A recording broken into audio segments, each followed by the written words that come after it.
खोजी टीवी के मुअज़्ज़िज़ दोस्तों, इसराइली कुत्तों ने फलस्तीनियों पर जुल्म सितम के पहाड़ तोड़ने के बाद अब चीन, रूस और दीगर ममालिक से पंगा लेना शुरू कर दिया है, जिससे ये बात साबित होती है कि दरपर्दा एक ग्रेट गेम खेली जा रही है, जिसमें मशरिक़ वस्ता के मुस्लिम ममालिक समेत रूस और चीन को टारगेट किए जाने का प्लान तरतीब दिया जा चुका है।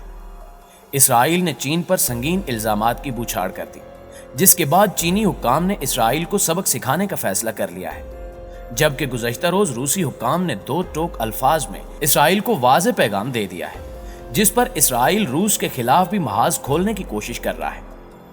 इस सारी सूरत हाल में एक खबर यह भी है कि पाकिस्तान ने फलस्तीन की मदद का ऐलान कर दिया है, जबकि तुर्क वजीर खारजा की तजवीज़ पर अमल करने के लिए पाकिस्तान, ईरान और तुर्की की खुफिया मीटिंग्स जारी हैं, और अब ये इम्कान पैदा होता नजर आ रहा है कि पाकिस्तान और तुर्की जल्द ही अपनी अफवाज फलस्तीन भेजने का ऐलान कर देंगे। लेकिन ये कैसे मुमकिन होगा और इसके खित्ते पर असरात क्या होंगे, और इसराइल क्यों चीन और रूस से पंगा लेने की कोशिश में है, इस पर बहस करने से कबल फलस्तीन की ताज़ा सूरत हाल से आपको आगाह करते चले। नाज़रीन गिरामी, ताज़ा तरीन रिपोर्ट्स के मुताबिक फलस्तीन में इसराइल की वहशियाना बमबारी से मजीद 3 फलस्तीनी शहीद हो गए, जबकि 3 मसाजिद भी शहीद हुई और 40 मकानात तबाह हुए। ये बात यकीनन आपके इल्म में होगी कि फलस्तीन में इसराइली फौजियों की वहशियाना बमबारी 10 रोज से जारी है। गजा में गुज़श्ता सुबह इसराइली फोर्सेस ने एक फलस्तीनी रिहायशी इमारत पर बमबारी की, जिसके नतीजे में 3 फलस्तीनी शहीद हो गए। गजा में हालिया बमबारी से 3 मसाजिद भी शहीद हुई और 40 के करीब मकानात तबाह हुए। फलस्तीन की वजारत सेहत का कहना है कि फलस्तीन में इसराइली जारियत से शहीद अफराद की तादाद 219 हो गई है, जिनमें 63 बच्चे और 35 खवातीन भी शामिल हैं, जिससे इसराइली फौजियों की सिफाकियत और बर्बरियत का अंदाजा लगाया जा सकता है। मगर अफसोस के मुस्लिम ममालिक की आलमी तंजीम OIC ने इस बारे में कोई हतमी फैसला नहीं किया, जबकि दीगर आलमी इदारे भी जुबानी जमा खर्च तक ही महदूद हैं। ताहम पाकिस्तान, ईरान और तुर्की के हालिया फैसले से यकीनन इस बर्बरियत को रोकने में मदद मिलेगी। मुअज़्ज़िज़ दोस्तों, फलस्तीन की कशीदा सूरत हाल के हवाले से अक़वाम मुत्तहिदा के इदारे कोऑर्डिनेशन ऑफ ह्यूमैनिटेरियन अफेयर्स की तर्जुमान ने गुज़श्ता रोज एक अहम बयान जारी किया। जीन्स लायर ने कहा कि मकबूजा गजा पर इसराइली बमबारी के नतीजे में 52,000 से ज्यादा फलस्तीनी बेघर हो चुके हैं, जिनमें से 47,000 अफराद ने 58 UN स्कूलों में पनाह ले रखी है। सयूनी फोर्सेस की बमबारी के नतीजे में 132 इमारतें मुकम्मल तौर पर तबाह हो गई, जबकि 316 बुरी तरह मुतासिर हुई हैं, जिनमें 6 अस्पताल, 9 प्राइमरी हेल्थ केयर सेंटर्स और 2 सबसे अहम वाटर प्लांट्स भी शामिल हैं। दूसरी जानिब एमनेस्टी इंटरनेशनल ने गजा में रिहायशी इमारतों को इसराइली बमबारी का निशाना बनाए जाने पर तहकीकात का मुतालबा करते हुए कहा था कि सयूनी अफवाज ने रिहायशी इमारतों को निशाना बनाकर बच्चों समेत पूरे खानदान कत्ल कर दिए। इसका हिसाब लिया जाए।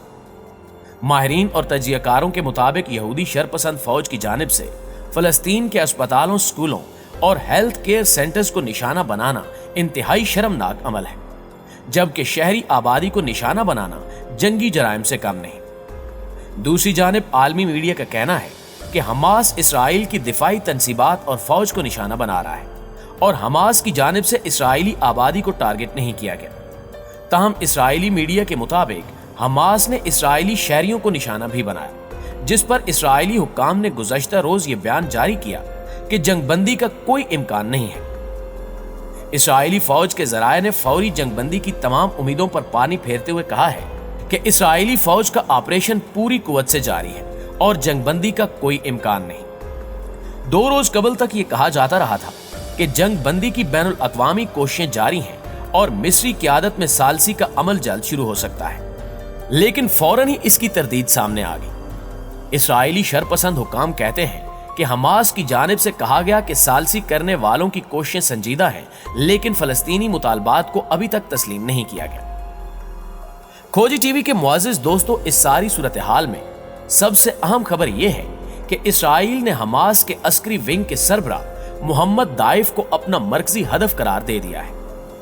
इसराइली फौज की आला क़यादत कहती है कि इसराइल की पूरी कोशिश है कि वो इस ऑपरेशन में हमास की क़यादत करने वाले मोहम्मद दाइफ को हलाक कर दे। इस बयान से भी अंदाजा लगाया जा सकता है کہ آنے والے دنوں میں اسرائیل فلسطینی سرزمین پر کس قسم کا خون خرابہ کرنے جا رہا ہے۔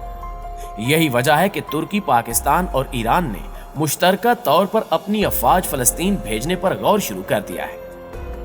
ترک وزیر خارجہ نے OIC کے اجلاس میں یہ تجویز دی تھی کہ تمام مسلم ممالک ایک پروٹیکشن فورس ترتیب دیں اور اس فورس کو فلسطینیوں اور مسجد اقصی کی حفاظت کے لیے فلسطین بھیجا جائے۔ اس تجویز کو عرب ریاستوں نے مسترد کر دیا تھا، تاہم اب پاکستان اور ترکی نے یہ فیصلہ کیا ہے کہ وہ ایک مشترکہ فورس ترتیب دے کر فلسطینی شہری آبادی کی حفاظت کریں گے۔ اس فورس کو اسرائیلی کتوں سے لڑنے کی اجازت نہیں ہوگی۔ یہ فورس صرف امن قائم کرنے کے لیے فلسطین بھیجی جائے گی، جو وہاں جا کر فلسطینی مسلم آبادی اور مسجد اقصی سمیت شیخ جارہ کی حفاظت کرے گی۔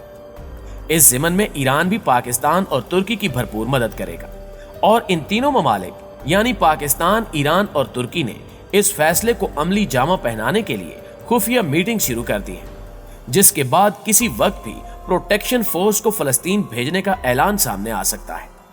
معزز ناظرین گرامی، دوسری جانب اسرائیلی بربریت کو دیکھتے ہوئے روس نے بھی ایک اہم فیصلہ لے لیا ہے۔ روس نے اسرائیل کو فلسطین کے ساتھ مذاکرات کے لیے ثالثی کا کردار نبھانے کی پیشکش کر دی۔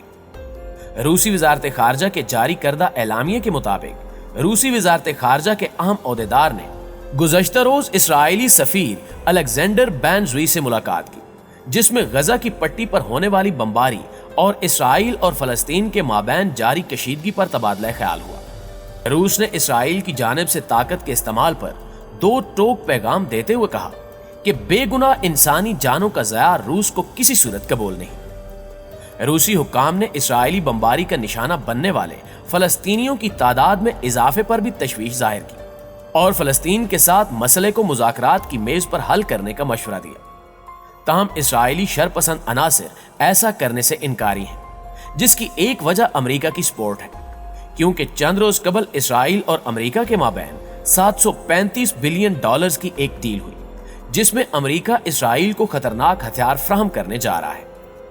اسرائیلی بربریت کے باوجود امریکہ کا اسرائیل کو ہتھیار فراہم کرنا یہ ثابت کرتا ہے کہ امریکہ اسرائیل کو شے دے رہا ہے کہ مظلوم مسلمانوں پر تشدد کرو، جبکہ اسرائیل نے اس معاملے میں چین کو بھی گھسیٹنا شروع کر دیا ہے، اور اسرائیل کی جانب سے چین پر الزام لگایا گیا ہے کہ چین نے اسرائیلی اور امریکی پالیسی کو تنقید کا نشانہ بنایا۔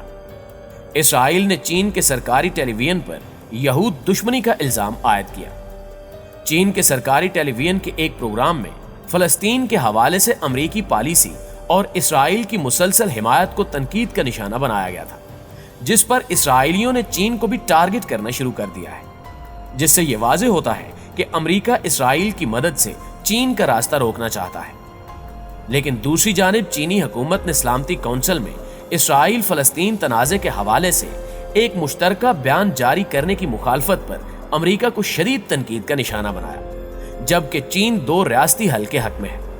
چینی وزیر خارجہ نے اسرائیل اور حماس سے فوری جنگ بندی کا مطالبہ کر رکھا ہے، جبکہ چین نے اسرائیل اور فلسطینیوں کے مابین براہ راست امن مذاکرات بیجنگ میں کرنے کی دعوت بھی دے رکھی ہے۔ دنیا کے کئی دیگر ممالک کی طرح چینی سوشل میڈیا پر بھی ایک واضح تقسیم نظر آتی ہے۔ ایک طرف اسلام اور فلسطینیوں کے مخالف ہیں تو دوسری طرف فلسطینیوں کے حق میں آواز اٹھاتے نظر آتے ہیں۔ اب دیکھنا یہ ہے کہ اس معاملے کو عالمی طاقتیں کیسے حل کریں گی، اور کیا پاکستان اور ترکی اپنی افواج فلسطین بھیجنے کا اعلان کریں گے؟ ظاہر ہے اس کا جواب تو آنے والا وقت ہی دے سکتا ہے۔ جی تو معزز دوستو، آج کی ویڈیو میں بس اتنا ہی۔ آپ سے ملاقات ہوتی ہے اگلی ویڈیو میں، تب تک اپنا ڈھیر سارا خیال رکھیے گا۔ اللہ نگہبان۔